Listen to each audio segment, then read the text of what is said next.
Good morning, good evening, good afternoon. I'm going to just straight up warn it. Well, first of all, factor link in the description as well as my code for Advanced GG to get 10% off your order and my Starforge link for 5% off the best piece in the galaxy. Shilling done.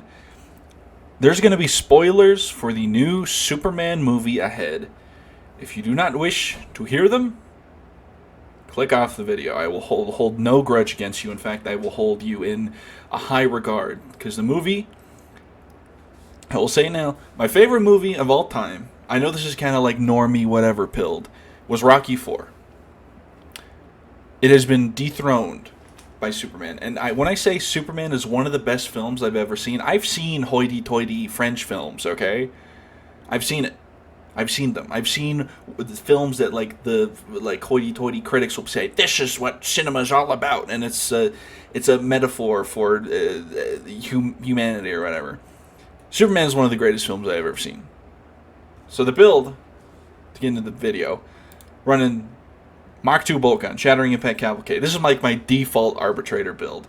With the Branks, Mach 3, Shock Maul. For talents we have Hammer of Judgment, No Escape, Target Neutralized, Man and Cybermastiff, Voltaic Shock Mine, Arbitrator Armor, Ammo Belt, Concussive, Suppression Protocols, Breaking Descent, Plasteel Plates, Cleave Impact, Nuncio Aquila with Inspiring Recidication, Fear of Justice, then we have Arbites Revulatum, Zealous Dedication, Prosecution Blow, Justified Measures, Street Smarts, Monstrosity Hunter, Target the Weak, Hold the Line, Drive Them Back, Forceful, Targets Acquired, Will the Lex, and Arbites Vigilant. That is the build. Let's get into a game, shall we? Alrighty, and we're in. Now, let me start off by saying, there was a lot of chatter online after seeing the movie, after the movie came out. People were like, wow, I actually came out of the theater hopeful. It made me look at the world in a different light. I thought that was just oh, they're playing it up or whatever. Sure, it's probably a good film, but it can't be that good, right? No, it is. It is that good. Superman has always been that character, right? You've heard it probably a million times since the movie got announced, if that. Of Superman being this character that inspires hope. That's what, they joke about it, but in Man of Steel, it's oh, S means hope on my planet, and meanwhile everywhere else it's S for Superman.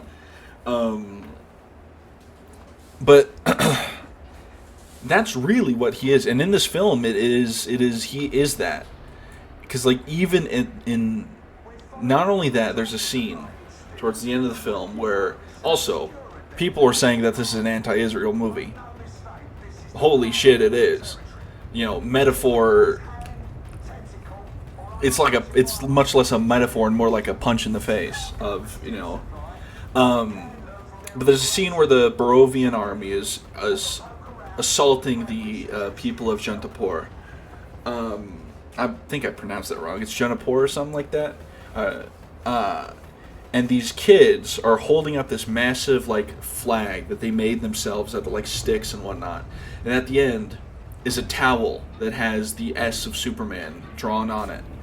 And these, people start, these villagers and these innocent civilians start chanting for Superman as this army, runs on them. And Superman doesn't show up, right? Not because he doesn't want to, but because reality is falling apart in Metropolis and he has to stop a black hole. But that scene, that flag, that symbol, inspires the other heroes, being, Green Lantern Guy Gardner, Hawk Girl, and Mr. Terrific. Well, Mr. Terrific's actually in Metropolis. And Metamorpho to act. It inspires them to act. Early in the film, they're we can't help Superman out. It's we're aware that Superman's not a bad guy, but we can't help him out at this time. We just can't. Our hands are tied. Because they're it's a corporate superhero group, you know how it is. But they, at the end, are inspired by Superman to do the right thing, even if it is, not in their best interest. Which is, it's like wow, that's really beautiful. And it kind of makes you sad, because in real life, there's kids crying out for help right now in Ukraine and Gaza and all that, and there is no Superman to help them. So we just have to hope that humanity can be that for them. And to sing its praises even more, it goes in sort of the... So, Ma and Pa Kent versus Kal-El's parents of Jor-El and, oh god, what's her name? Superman's mom. I'm so sorry. I'm so used to only hearing Jor-El because of the new My Adventures with Superman show.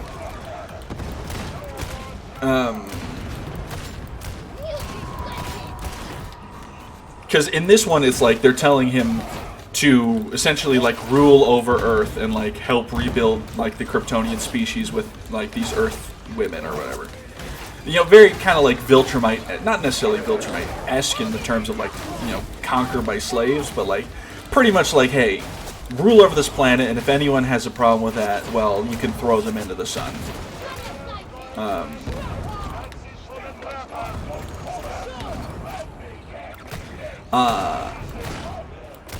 And that's like used as a weapon against Superman, because it's not like a doctored message. Like what originally was, why the hell's Rodan Karnak here? Midnight Raid. Is it because it's a story mode thing? Am I in some story mode? That must be it.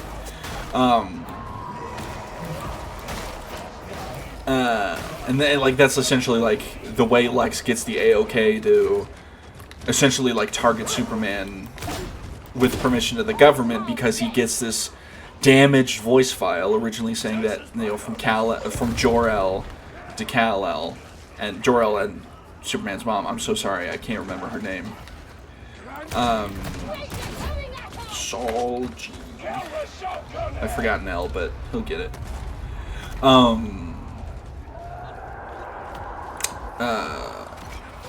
They were like, oh, we love you more than heaven and earth, my son. Please live on this planet. And like, Superman assumes that the message ends with like, oh, and like help them. But obviously, the real message, as Lex Luthor like restores it, is conquer them, like rule over them. Like, you know, they're weak and frail. They won't be able to stand up to you. Probably should use like my ability at some point. And then there's a scene that's sort of like Superman is like struggling with this. Clark is like, I was sent to this planet to like kill and hurt people, and he's like having this moment of like self-doubt. And then Pa Kent comes in as like, he's like, I think even if the message of the contents of the message is different, what you thought it says more about you than that message's real intention ever could. And he goes on to say that as parents, we are not here to dictate the path of our kids. We are here to just help them along and stand on their own 2 feet and have them mess it up on their own. Essentially being like, you know, we're not here to give you orders and tell you how to live your life. We're here to support you for when you do slip up and you do need to come back and help. And it's sort of, that message is extra delivered on due to the context of why he's back on his family farm, of him being rescued from the Phantom Zone, and like after like having kryptonite poison, right? Having like this massive like failure, like happened to him, of like him turning himself in to the government and then them, you know, getting taken to the Phantom Zone by Lex Luthor. I thought, like, that scene, like, I'm not doing the scene justice, because I'm not, like, I would not be able to do the scene justice. I'm also, like, not trying to, describe the movie in one go to you. It feels embarrassing to say this about a superhero film,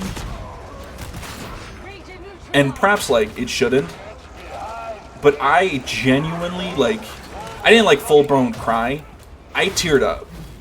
Now, I've said this before on the channel, it's very rare that I tear up to any form of media at all. I'll feel emotional and whatnot, but like, you won't get like water. You know, there's going to be no waterworks. There were some waterworks right there. That scene was, and oh my god. Whoever did the score for this movie, give them a raise and then $10 billion. Absolutely amazing. And it's just, oh. And a monologue that Superman has is, I'm going to paraphrase it a little, and being like, my greatest strength has never been me. It's like, you know, like my body. It's never been the fact that I'm Kryptonian. It's the fact that my humanity is my greatest strength, you know? Of like, I am going to mess up. I am not going to know what to do sometimes. And a lot of the movie is like the consequences of Superman's actions, of getting involved in like a foreign thing, and like sort of like the ramifications of that. And he's like, but I'm not going to pretend like I know what is best. What I'm going to do is put my best foot forward and do that again and again. And it was just, it's oh my goodness, it's so good. I could rant about this movie forever. And the characters. Superman, David Cornsweet. I'm probably saying his name. Cornsweet. It seems like it's said Cornsweet, okay? If I'm doing that wrong, I hope he forgives me. But Nathan Fillion as Guy Gardner, the absolute, like, aura that he has as Guy Gardner is great. Like, he encapsulates that smug, sort of like douchebaggy personality so well. And it's like this, you watch Guy Gardner on the screen and you're like, oh, this is a guy who thinks he could take on Superman in a fight and win. And he's not like overt about it. He's not like, hey, let's go, you know, I could beat up Superman any day. It's just like, he says stuff and he's like, the way he acts and like postures himself is like, this guy thinks he could take on the world. And it like, you know, obviously helps that it helps with his Green Lantern activities, you know, having that like sheer willpower and confidence in himself.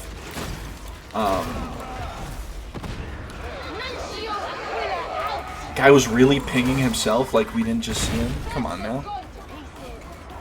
And then like Hot Girl's character, I kind of wish we got a little more of her. But obviously, you know, side character. I did really like her character. Her scene was really good. I will say, she was kind of unintentionally the funniest character, because scenes when she's flying and like screaming, because you know she's Hawk Girl, she's gonna scream like a hawk. They kind of like did a GoPro cam for her, and it was just like a little fish-eyed, and it was just a little funny. I say a little. It was incredibly funny. Scenes were very cool, but it was also like really, really funny.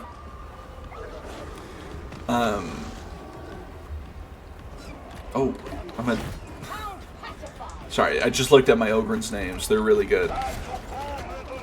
And Mr. Terrific.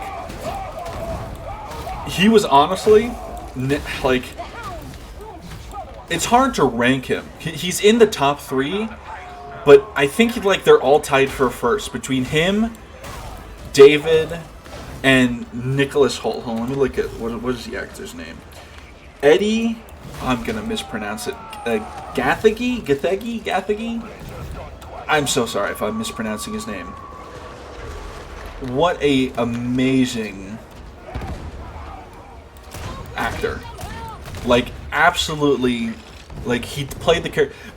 To describe Mr. T in this movie, it's so sick of everyone's shit, and he, like, hasn't even had his morning coffee. Like, it is so good. Like, and one thing I like about Mr. Terrific is that with a lot of super genius characters, especially black super genius characters, they sort of fall into 2 categories. You have your super stoic sort of like guy who has like the emotional spectrum of like a board, of like a wooden plank, or you have like this like the frail small guy with glasses where someone will be like English 4 eyes, you know. And Mr. Terrific being so unapologetically himself is such a breath of fresh air for super genius characters in general. Especially like black super genius characters, and it's so nice. Like, and he has like one of the coolest fight scenes in the damn movie. Like, James Gunn obviously has a plethora of superhero movies underneath him with Suicide Squad 2, the Guardians of the Galaxy films, which are all really good. I think he also did some of the Thor ones. I think he did Thor: Love and Thunder, and I want to say. He He did Thor Ragnarok, I want to say. I could be completely wrong about that. But obviously, and he knows how to make a superhero movie. And he made Mr. T has one of the coolest fights in the damn movie, and that's saying something with all the badass Superman fights that we got. It was absolutely amazing. Like I will never truly like get over how cool it was. And like the fact that like Mr. Terrific is like, as I said, so unapologetically himself. One of the fun, like my favorite lines in the whole movie is like him being like, someone being like, "Oh, so can you do this?" And he's like, "Can I do this? I'm Mr. Terrific, god damn it." It's like, yes, yes you can. Yes, spit your truth. Really good dynamic. Oh, also, I did not, the Lois Lane, played by Rachel Bronson. Bronson? She's amazing, absolutely amazing. She felt like an actual character rather than just kind of like what she was in Man of Steel. Like, this whole time, I don't want to draw a comparison to Man of Steel, but I will, because I just don't want to talk about Man of Steel, really. But it was so nice seeing a Superman movie in color. Because if you watch Man of Steel, or look at any scene from Man of Steel, there's this gray film over it. And, like, even his super suit is, like, dark blue and dark red. Meanwhile, David's Superman is in this bright sky blue with this cherry red underwear and cape and this bright yellow. It just makes you be like, yes, this is what superhero movies were made to be, a little goofy. And there's like an interview where David was like, yeah, I kind of fought for the underwear because like it's kind of supposed to look a little goofy. And James Gunn is like, goof factors are like sort of like part of the James Gunn humor is like sort of part of it. Is like you all know it. It's like that sort of like down to earth, like sort of like not whispered, but like kind of on the nose kind of humor, and just it delivers so well. But the Lois Lane and the entire Daily Planet crew, their chemistry on screen, they didn't have like the longest. They only had probably about like five minutes of screen time for like the whole crew. Jimmy Olsen and obviously Lois Lane had a lot more screen time, being Jimmy Olsen and Lois Lane. But their on-screen chemistry for like the time they were on was like I could watch an entire Daily Planet movie. I could, and I'd be happy for it. Skylar Gisondo, Wendell Pierce, from you might know from The Office. All the oh my goodness, their on-screen chemistry was so good, and it was so like. They were so calm in the face of danger, but it didn't feel out of place because of like how they carried themselves. It didn't feel like, wait, why are these like reporters not afraid of reality collapsing? It's like, oh, they're doing their job. That's why they're not afraid. Stop pinging yourself. We see that you're down. Okay, we see it.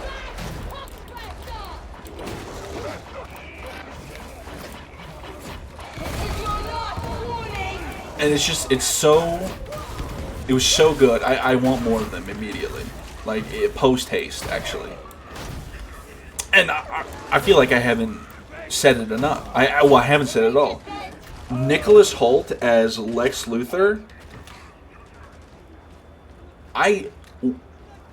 If he doesn't win an Oscar, I will lose my mind. I will, like, commit a crime, I think. Never in my life have I hated and loved a character as much as I did Nicholas Holtz's Lex Luthor. Not only did they make him a well and truly evil motherfucker that you're like want to see punched in the face, you also just want to see him on the screen more. He is so evil and charismatic, and there's a scene where Lex Luthor gets so angry about Superman he starts crying.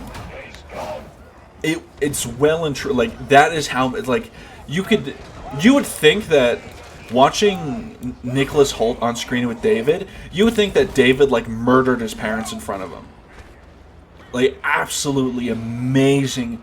Like, in a movie full of amazing actors who did amazing performances and gave them all an 11. Nicholas Hoult gave like a 13. And that's being like maybe a little generous. Like, or maybe not being generous enough, I should say.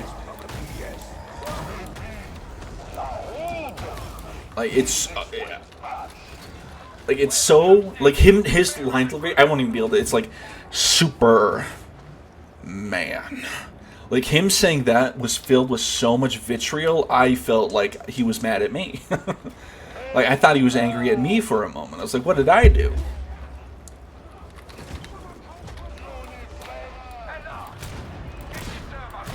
Also, Crypto. Crypto was so great. I loved Crypto. Crypto was so... At first I thought I was going to be, like, annoyed by, like, the annoying pet sidekick thing. But it was done so perfectly, and you root for Crypto. And, like it's such that perfect... We've all met or had a dog like Crypto, and it's almost, like, nostalgic watching Crypto. And there's a scene, it's a little underrated, when they're on Ma and Pa Kent's farm. Crypto's running around in the grass. He's having a good time. He's running around the cows. He's barking at them. He's trying to play with them. He's not, like, throwing them around or anything, but he's just, like, playing like a dog would. It's like... you're like, this is the cutest dog ever, actually. Also, Supergirl. She was on screen for like maybe 45 seconds. Absolutely wonderful. It already got me looking forward to the Supergirl movie.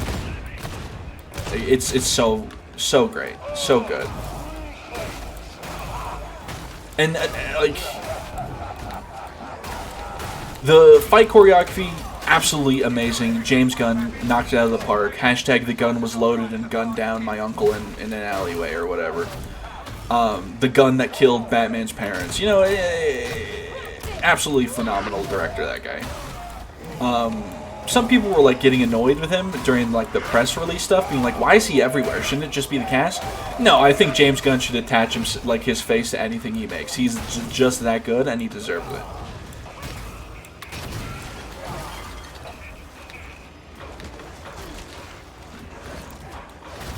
Like, it was so good.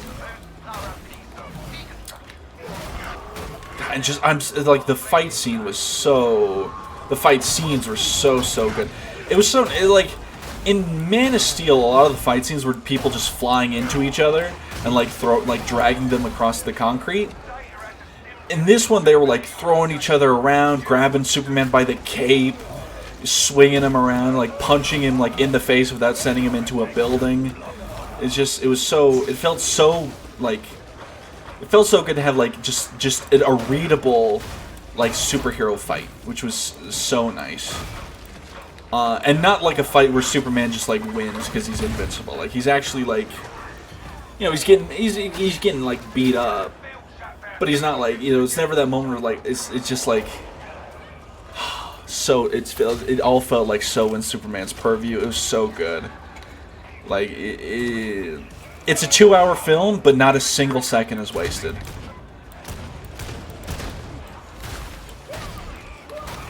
And, like, James Gunn and David said they're like, they took a lot of inspiration from All-Star Superman, which is a great set of comics and film, or movie or whatever. And it's absolutely radiates through. You don't get actually that much Clark Kent in the film, like, in terms of, like, the persona, but the bits you do get, you're like, oh, this rips. This is amazing.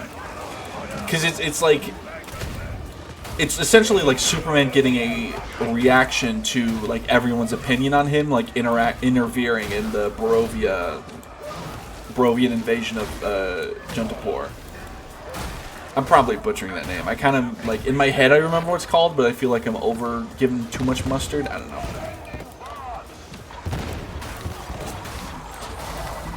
Woo. So it's so good.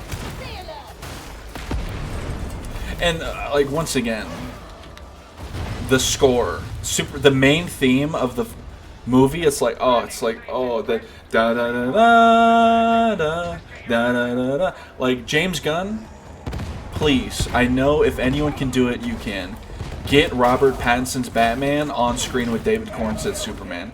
I know that it'll be like kind of taking Pattinson out of like his more grounded universe, but I don't care. I need to see Pattinson's Batman interact with. I need to see David Cornsett call Robert Pattinson chum, because one like highlight of Superman's like writing is that he says stuff like "golly," what like Crypto is like tears up the Fortress of Solitude. He's like, "What the hey, dude?" And or like in the first scene of the movie, he's like after he gets healed by the sun, and he's like he gets up to go back and fight, and Superman robots are like, "Superman, you are only at 80% functionality. You should rest up a little bit more." And he says, "No can do for, have to get back to the fray." It's like, oh yes, cheesy Superman, I love you. Oh. James Gunn will be reincarnated as a lotus flower. I love him. Oh, so good. So good. Also, give me a Green Lantern film with Guy Gardner. Nathan Fillion killed it. Nathan killed it. Also, the bad guys were great. Well, if you made this far in the video, thank you for watching. Like and subscribe, or don't. I'm not your mother, but you better brush your teeth and have a good one. Bye-bye.